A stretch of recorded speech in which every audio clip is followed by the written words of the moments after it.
The ship came down from the sky on a Tuesday morning. It was larger than any building in Geneva, and it blocked out the sun as it lowered itself over the city. People stopped in the streets and looked up. Some ran. Most just stood there with their mouths open, watching something they had dreamed about their whole lives. First contact with alien life. President, a show, received the news while eating breakfast. She put down her chopsticks, looked at her aide, and said only one word: "Where?" Within 3 hours, she stood in the main hall of the United Nations building. World leaders joined through video screens that covered every wall. The room was silent. Everyone was waiting. The aliens walked through the doors like they owned the place. There were 5 of them. They stood over 2 meters tall with pale blue skin and 4 arms each. Their eyes were completely black, and when they looked at the humans in the room, there was no warmth in those eyes. There was only the look that a farmer gives to his cattle. The leader of the group stepped forward. His name was Kellis, and he was an ambassador of something called the Galactic Council. He spoke through a small device on his neck that turned his words into English. "People of Earth," Kellis said.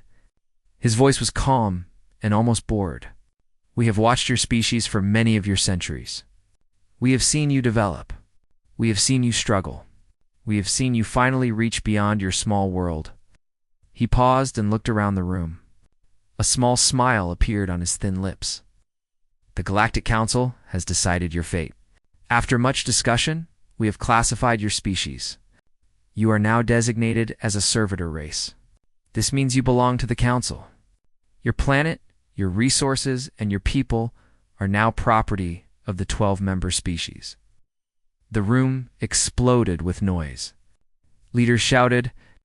Guards reached for weapons. But the aliens did not move. They did not seem worried at all. Kellis raised one of his 4 hands, and the room went silent. Not because people chose to be quiet, but because they suddenly could not speak. Some invisible force had stolen their voices. "You will listen," Kellis said.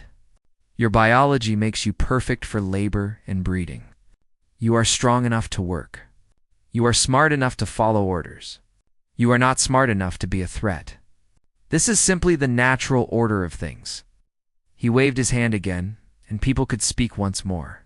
But now they were too shocked to say anything. "You have 40 of your Earth rotations to prepare for integration," Kellis continued. "Council ships will arrive to begin the collection process. Any resistance will result in planetary bombardment. We have destroyed worlds before. We will not hesitate to destroy yours." President Hannah Cho had not moved during the entire speech. She stood at the front of the room, her hands folded in front of her. Her face showed nothing. She could have been listening to a weather report. When Kellis finished speaking, she took 1 step forward. "May I ask a question?" she said.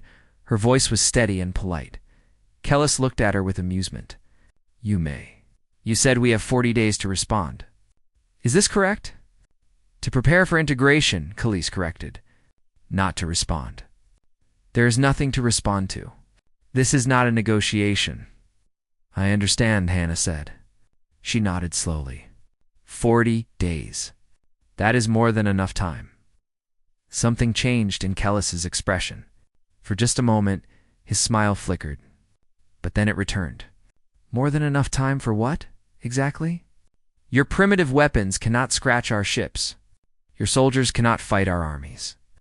You are children playing with sticks, while we command the power of stars." Hannah did not answer him. Instead, she turned to face the cameras that were broadcasting to every screen on Earth. 8 billion people were watching. 8 billion people had just heard that they were now slaves. "Citizens of Earth," she said, "you have heard what they think of us. You have heard what they plan to do with our children, our families, our future. They believe we are weak. They believe we are stupid. They believe we will accept their chains without a fight." The room was completely silent. "They are wrong." Her voice grew stronger. "Starting today, there are no more borders. There are no more nations. There is only Earth, and there is only humanity. Every factory will build weapons. Every scientist will work on defense. Every soldier will train for war. We have 40 days. We will use every single hour. She turned back to Kellis. The alien was no longer smiling. "You may leave now," Hannah said. "Tell your council that we decline their offer. Tell them that we are not cattle. Tell them that if they want to take Earth, they will have to fight for it. And tell them this." She stepped closer to the alien until she was looking directly up into his black eyes. "We do not lose." That night, the world changed. Old enemies shook hands. Countries that had been fighting for decades suddenly stood together. Weapons factories that had been closed were opened again. Scientists from every nation gathered in secret locations around the globe. Admiral Taiwan received a call from the president at midnight. He was an old soldier, tired and ready for retirement. But when he heard what Hannah wanted him to do, the tiredness left his eyes. "You want me to build a fleet," he said. "Something they have never seen before. Something that will make them regret they ever found our planet." Taiwan was silent for a long moment. Then he said, "How long do I have?" 40 days? Then I better start now." He hung up the phone and walked to his window. Outside, the stars were shining. Somewhere up there, an alien empire was laughing at humanity. They thought this would be easy. They thought humans would kneel. They did not know about the ships hidden in the ocean. They did not know about the weapons buried in mountains. They did not know about the 20 years of secret preparation, just in case something like this ever happened. Taiwan smiled. It was not a nice smile. 40 days, he said to himself. We only need 30. Across the world, humanity stopped fighting each other and started preparing for the real enemy. They worked through the night. They worked through the pain. They worked with a fury that had been sleeping inside them for thousands of years. The aliens wanted to make them. Slaves or Earth was going to make them pay. On the 5th day, Earth went dark. Every radio signal stopped. Every satellite transmission ended. The planet that had been screaming into space for over 100 years suddenly became silent. From the outside, it looked like humanity had given up. It looked like they were hiding in their homes, waiting for the end. The Galactic Council watched from their capital world, millions of light years away. High Arbiter Voreth sat on his throne made of crystal and bone, and he laughed. Look at them, he said to his advisors.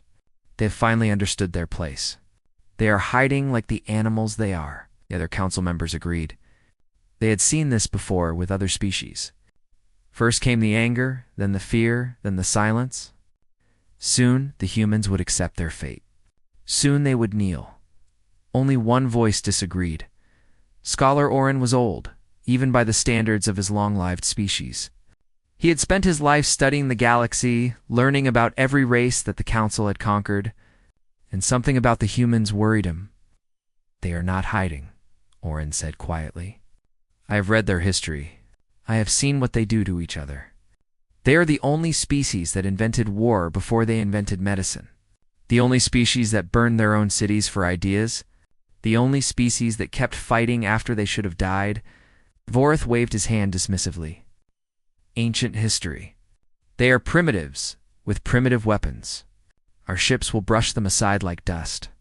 Perhaps, Orin said, but I have never seen a species go silent like this.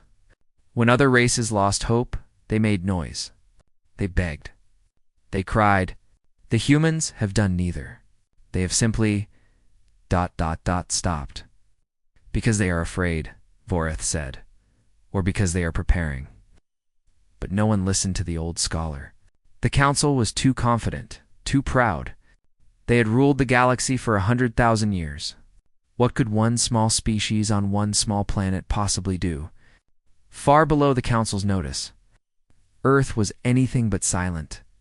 In a bunker deep beneath the mountains of Korea, Dr. Minho Park had not slept in 4 days. His eyes were red and his hands were shaking, but he did not stop working. On the screens in front of him, numbers and formulas danced in patterns that only he could understand. His team worked around him. 20 of the smartest scientists on Earth, all focused on one project. They had been working on it in secret for 15 years, ever since humanity first detected alien signals in deep space.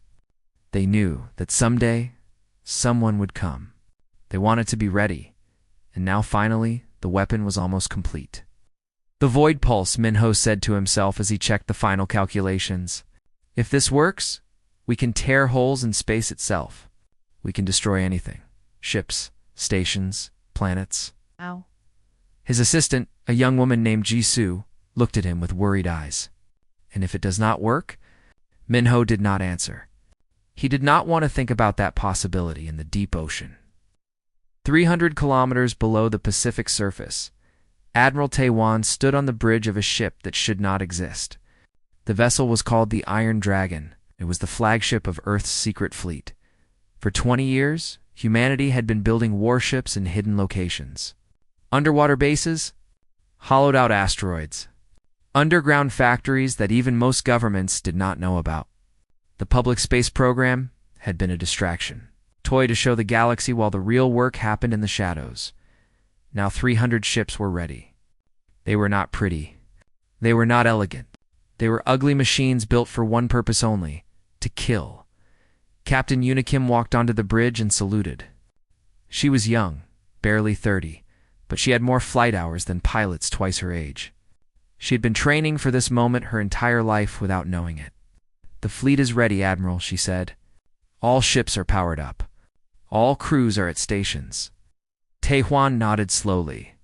He looked out the window at the dark ocean around them. In a few days, they would rise from the water and fly into the stars. Many of them would not come back. "Do the crews understand?" he asked. "This is not a defensive war. We are not protecting Earth. We are taking the fight to them. We are going to hit them so hard that they never recover." "You understand, sir?" They volunteered. "Good." Taewon turned to face his captain. "Tell them this. The aliens think we are weak because we are small. They think we are stupid because we are young. They think we will break because we are soft. We are going to show them what happens when you threaten humanity's children. We are going to make them afraid of the dark." On a small island in the South Pacific, Commander Soo Jin trained her soldiers in the rain. They were called the Ghost Division. 3,000 of the deadliest fighters on Earth. They did not practice in simulators. They practiced with live weapons, real explosions, and actual pain. Again, Soo Jin shouted as her soldiers ran through the obstacle course. "Faster, harder. The aliens are twice your size. They are 3 times as strong. They have weapons you have never seen, and you will kill them anyway. You will kill them because you are human, and humans do not quit." A soldier fell in the mud. He was exhausted. His legs had given up, but before he could rest, Soo Jin was standing over him. "Get up," she said. "I can't," he gasped. "Those aliens are going to put your mother in a cage. They are going to take your sister as a slave. They are going to breed your family like animals. Now get up." The soldier got up. He ran. He finished the course. On the 39th day, President Hanacho received a message from the council. They wanted to confirm the integration schedule. They wanted to know where to send their collection ships. Hannah read the message twice. Then she walked to her window and looked up at the stars. "They still do not understand," she said to her aide. "They still think this is over." She sat down at her desk and wrote a short reply. Just one sentence that would be broadcast across the galaxy. "We decline your offer. Come and take us if you can." The message reached the council in minutes. Voroth read it and laughed. Brave words from a dying species. "Send the fleet. Let us end this." 10,000 ships began their journey toward Earth. They did not know that Earth's ships were already waiting for them. Hidden in the darkness between stars, cloaked by technology the council had never seen. 300 human vessels prepared for war. Admiral Taewon looked at his tactical display. The enemy was coming. Thousands of ships, each one larger than anything humanity had ever built. But size was not everything. Speed was something. Anger was something. And humanity had more anger than the galaxy had ever seen. "All ships," Taewon said calmly. "Prepare for combat. Remember what they called us? Remember what they planned to do? Now show them what we really are." The Ghost Division had already been deployed, dropped onto enemy worlds weeks ago. They were waiting, hiding, ready to strike from the inside. The Void Pulse was loaded and aimed. Earth was not hiding anymore. Earth was hunting. General Thren had conquered 40 worlds in his long career. He had burned cities, destroyed fleets, and broken the will of entire species. He was the greatest military commander the Council had ever produced. He was very, very bored. This mission was beneath him. Collecting slaves from a primitive world was work for lesser officers. But Vorith had insisted that a show of force was necessary. So here he was, leading 10,000 warships toward a tiny blue planet that probably did not even understand what was about to happen to it. His fleet moved through space in perfect formation. Each ship was a masterpiece of Council technology, built with knowledge gathered over 100,000 years. The smallest of them was larger than a human city. The largest could destroy a moon. How long until we reach the target? Thren asked, not bothering to hide his boredom. 3 rotations, General, his aide replied. The humans have sent no additional communications. Our scouts report no defensive activity. Of course not. They know they cannot win. Thren leaned back in his command chair. Wake me when we arrive. I want to personally watch their world burn. He closed his eyes. He never opened them again. The first explosion came from inside his own ship. One moment, everything was quiet. The next, half the vessel was gone, ripped apart by a nuclear blast that appeared from nowhere. Across the fleet, chaos erupted. Ships were dying. Missiles were striking from impossible angles. Weapons fire was coming from enemies that did not exist on any sensor. A human voice crackled across every communication channel in the fleet. Message from Earth. You should have left us alone.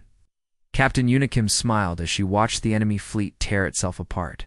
Her ship, the Black Crane, was invisible to Council sensors. It could appear anywhere, strike anywhere, and vanish before anyone knew what had happened. And it was not alone. 30 human destroyers had infiltrated the enemy formation. They had followed the Council fleet for days, hiding in the gaps between their sensors. Now they were inside, and they were hungry. Fire at will, Yuna ordered. Target their command ships first. Cut off the head, and the body dies. Her weapons officer grinned and pressed the trigger. A volley of missiles streaked toward the largest enemy ship in range. The Council vessel tried to raise shields, but the missiles were too fast, too close. The explosion lit up space for 1,000,000 kilometers. On the Council flagship, what remained of the command staff was in panic. General Thren was dead. Half the senior officers were dead. Ships were dying by the hundreds, and no one could see the enemy. Where are they? Someone screamed. Where are the humans? Everywhere, a calm voice answered. They looked up. A human woman stood on their bridge. She was small, barely reaching the chest of the shortest alien in the room. She wore black armor and carried a blade that glowed with strange energy. Commander Sujin had been hiding on the ship for 2 weeks. She had eaten their food, used their water, and slept in their walls. Now, she was ready to finish her mission. You call us animals? She said quietly. You call us slaves? Let me show you what animals can do. She moved faster than they could see. Her blade cut through alien flesh like paper. Within 30 seconds, every officer on the bridge was dead. Sujin walked to the communication panel and sent a message to the rest of the enemy fleet. Your general is dead. Your command staff is dead. Surrender now or join them. They did not surrender, so humanity kept killing. Admiral Taewan watched the battle from his command ship, positioned far behind the front lines. His tactical display showed thousands of enemy vessels, but that number was dropping fast. Very fast. Status report, he demanded. Enemy casualties at 30% and climbing, Admiral. They cannot track our ships. They cannot predict our movements. They are firing blind. Taewan nodded. This was exactly what he had planned. The Council had better weapons, bigger ships, and more experience. But they had never fought an enemy like this. They had never faced a species that specialized in ambush, deception, and pure, ruthless aggression. Tell the fleet to maintain pressure, he ordered. No mercy. No prisoners. They came to make us slaves. We will make them examples. The battle lasted 6 hours. In that time, the Council lost 4,000 ships. Human casualties were less than 50. It was not a victory. It was a massacre. On a dozen Council worlds, the Ghost Division, emerged from hiding. They had been waiting for this moment, planted on enemy planets weeks before the war began. Now they struck with precision and fury. Commander Su Jin led the assault on Kephis, a water world that served as the Council's main supply base. Her team of 200 soldiers attacked at midnight, hitting fuel depots, communication centers, and military headquarters simultaneously. The aliens were completely unprepared. They had never imagined that humans could reach their worlds, let alone attack them. By the time they organized a response, the damage was done. Su Jin personally killed 3 council generals that night.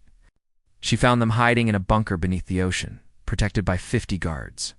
The guards died first, then the generals, when reinforcements finally arrived. They found the bunker empty, except for bodies and a message carved into the wall in alien blood. We are everywhere. Back in space, the surviving council ships retreated. They had come to collect slaves. They were running for their lives. Captain Unikim pursued them without mercy.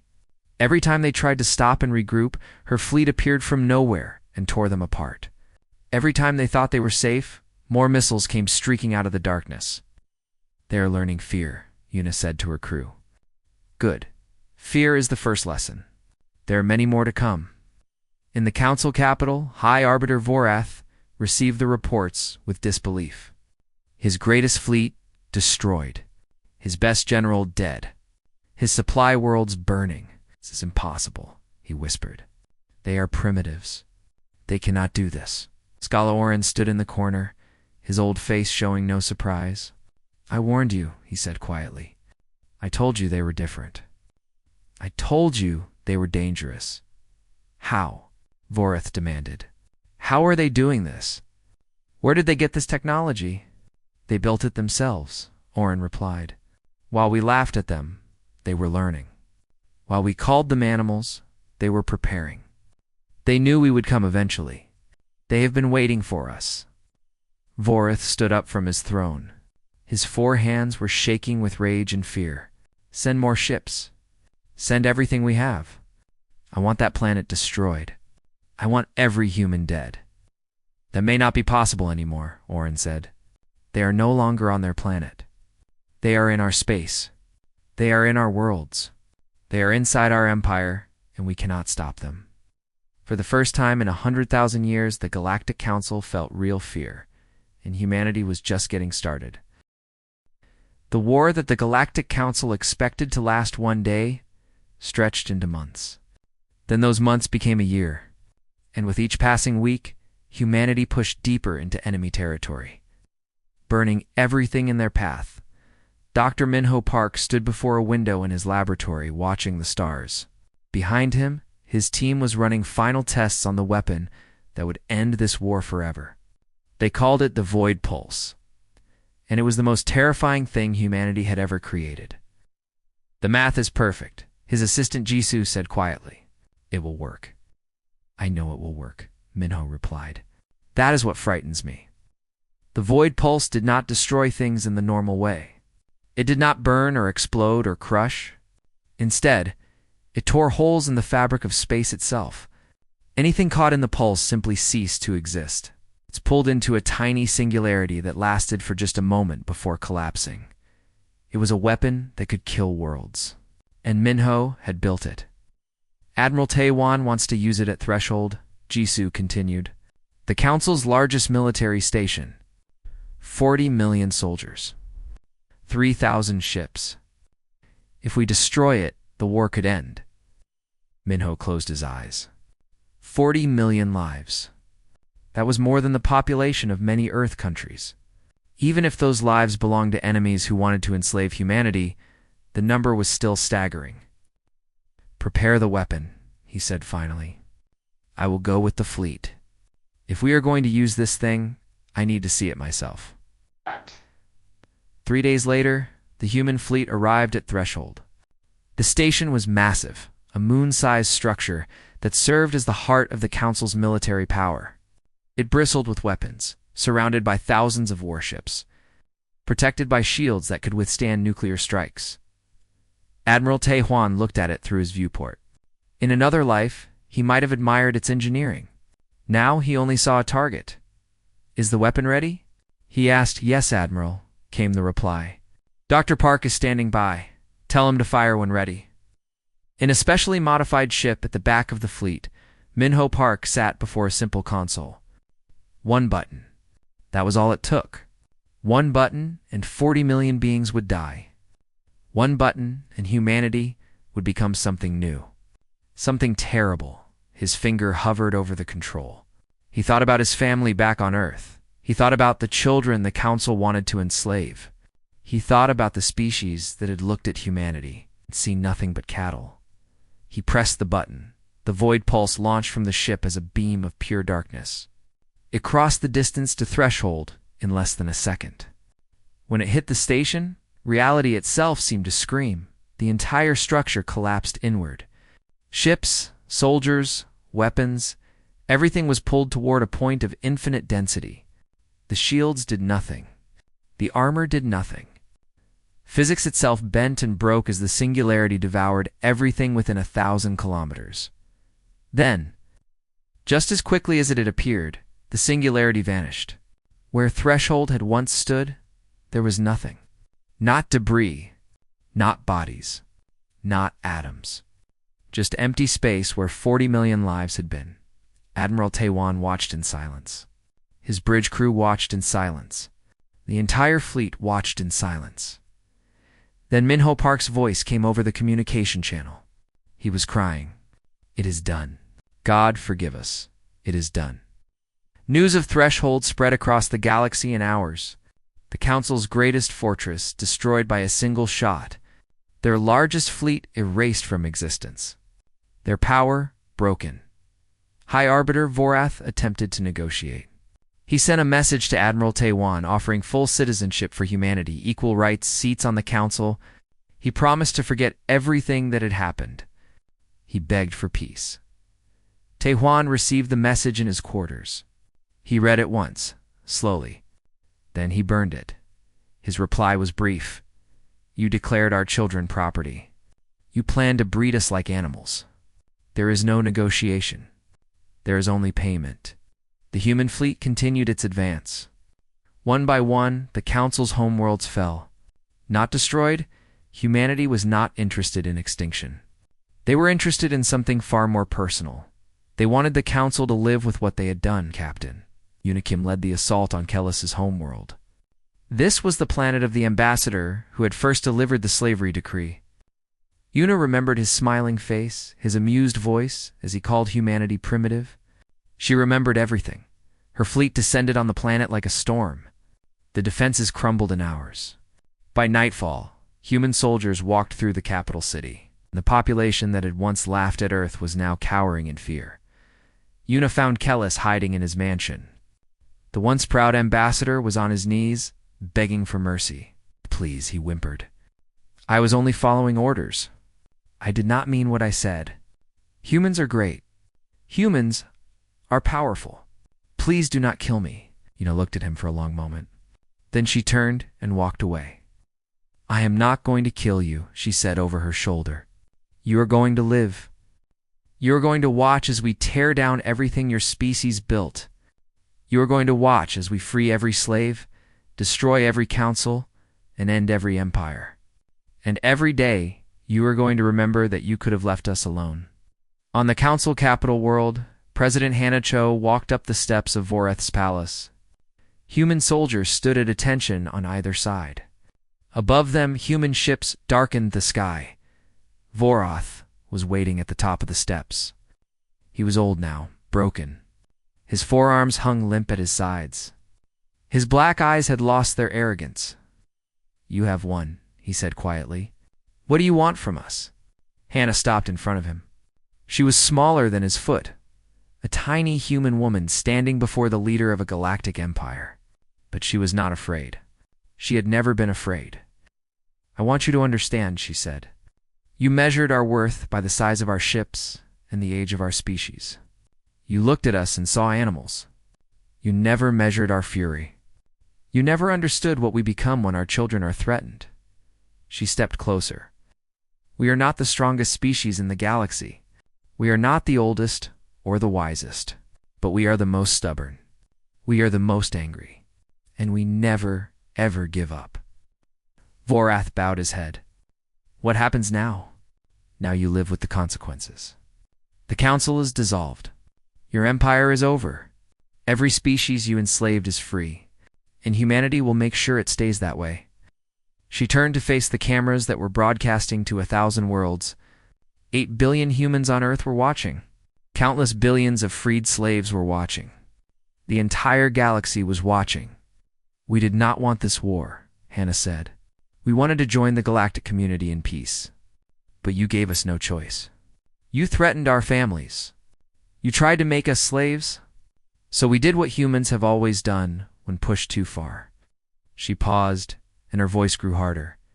We pushed back. Behind her, the council flag was lowered for the last time. In its place, a new flag rose. It showed a simple image, a blue planet, circled by stars. The age of the council was over. The age of humanity had begun. 5 years had passed since the war ended. The galaxy was a different place now, and humanity had made it so. The Galactic Council no longer existed. In its place stood something new, the Free Worlds Assembly, where every species had an equal voice. No more masters and slaves, no more servitor races. Every being that could think and feel was now protected by the same laws, and humanity stood as the guardian of those laws. Not as rulers, but as protectors. They had proven what they could do when angered. Now they would prove what they could do when at peace. Admiral Taewon sat on the porch of a small farmhouse in Gangwon Province, Korea. The mountains rose around him, green and quiet. A cup of tea sat untouched on the table beside him. He was old now. The war had aged him more than the years should have. He had led humanity to victory, but the cost still haunted him. The faces of the dead visited him every night, both human and alien. His granddaughter ran across the yard, chasing a dog that was almost as big as she was. She was laughing, completely unaware of the violence that had given her this peaceful world. Taewon watched her and felt something close to peace. A car pulled up the long driveway. He knew who it was before the door opened. Captain Yuna Kim stepped out, looking older herself but still carrying that fire in her eyes. "Admiral," she said, walking up to the porch. "It has been too long." "I am not an admiral anymore," Taewon replied. "Just a farmer? You will always be an admiral to us." Yuna sat down beside him. "The assembly wants to honor you. A ceremony on the capital world. All the heroes of the war." Taewon shook his head slowly. "I am no hero. I did what had to be done. That is all. That is exactly what a hero would say." They sat in silence for a while, watching the mountains and the sky. Finally, Taewon spoke again. "How is the galaxy?" Yuna smiled. It was a real smile, not the fierce grin she had worn during the war. "Better. The freed slaves are rebuilding. The old council species are learning to live without power. There are still problems, still conflicts, but nothing like before. The assembly is working, and you, the great Captain Yuna Kim Terra of the council fleet. I am an ambassador now." She laughed at his surprised expression. "I know. Strange, is it not? But someone has to build bridges with the species we defeated. Someone has to show them that humans are not just destroyers. I thought it might as well be me." Taewon nodded slowly. "That is good. That is very good." Far across the galaxy, Dr. Minho Park stood in a locked vault deep beneath the Earth's surface. Before him sat the last remaining void pulse device. Sealed behind layers of security that would take years to break, he had destroyed all the others. Every record, every blueprint, every piece of research that could be used to build another weapon like this. It had taken him 3 years, but it was done. Now, only this one remained, and soon it too would be gone. "Are you sure about this?" asked his assistant Jisoo, now his wife of 4 years. "The assembly might need this weapon someday." "No one needs this weapon," Minho replied quietly. "No one should have the power to erase reality itself. I built it because I had to." Now I will destroy it because I must. He activated the self-destruct sequence. The vault began to glow with heat as the weapon melted itself into nothing when it was over. Minho felt a weight lift from his shoulders. The deadliest weapon in galactic history was gone, and he was the one who had killed it. Some things should only exist once, he said. Let this be the last time. On a distant world at the edge of known space, Commander Sujin walked alone through a forest of crystal trees. She wore no uniform, carried no obvious weapons. She looked like any other traveler, but she was not any other traveler. After the war, Sujin had refused every honor, every promotion, every reward. She had simply disappeared, walking away from the military she had served so well. Most people thought she was dead or retired. They were wrong. She had a new mission now, one she had given herself. Wherever the strong preyed upon the weak, she appeared. Wherever slavery and cruelty tried to return, she was there to stop it. She was not part of any government or army. She was something else entirely. She was a legend. A ghost story that bad people told each other in whispers. The human who could not be stopped, who could not be caught, who appeared from nowhere to punish those who hurt the innocent. Some called her the ghost of humanity. Others called her the blade in the dark. She did not care what they called her. She only cared about her work. Ahead, through the crystal trees, she could see a compound. Inside were slavers who thought they were safe on this remote world. They had taken children from 3 different species and were planning to sell them to the highest bidder. They did not know that. Sujin had been tracking them for 2 months. They did not know that this was their last night alive.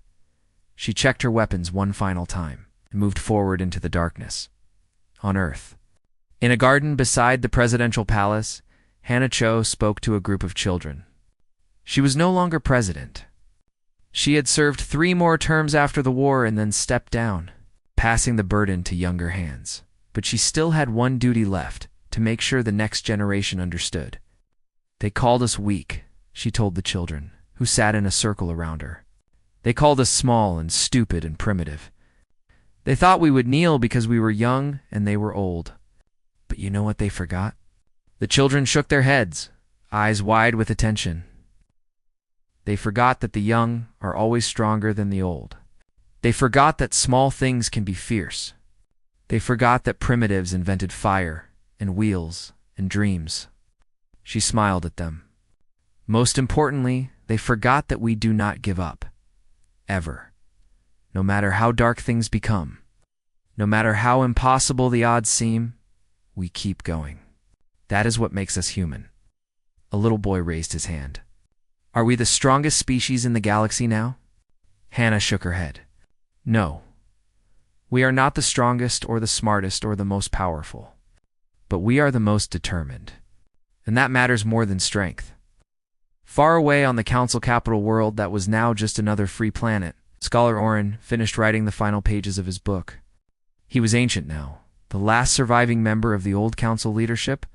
All the others had died, some from age and some from the war. But Oren had survived because he had been right all along. He had warned them about humanity. He had told them what would happen. They had not listened. Now it was his duty to make sure the galaxy remembered. He looked at the title he had chosen for his history. They should have known better. It would be required reading across 1,000 worlds. A reminder to every species of what happened when you underestimated humanity. Future generations would read it and wonder at the arrogance of the old council. They would marvel at the fury of the humans and the completeness of their victory. And perhaps, just perhaps, they would learn from it. Oren wrote his final paragraph. The humans did not conquer the galaxy. They freed it. They could have become the new tyrants, the new masters. Instead, they chose to be protectors. This, more than their weapons or their fury, is what makes them remarkable. They proved that power does not have to corrupt, that victory does not have to lead to cruelty. They showed us a better way. Put down his pen and looked out the window at the stars. Somewhere out there, human ships patrolled the space lanes, keeping the peace. Somewhere out there, freed slaves built new lives on worlds that had never known freedom. Somewhere out there, children of a dozen species played together without fear, and somewhere on a small blue planet called Earth, 8 billion humans looked up at the night sky and knew that they belonged there, not as slaves, not as masters, just as humans. That was enough. That had always been enough.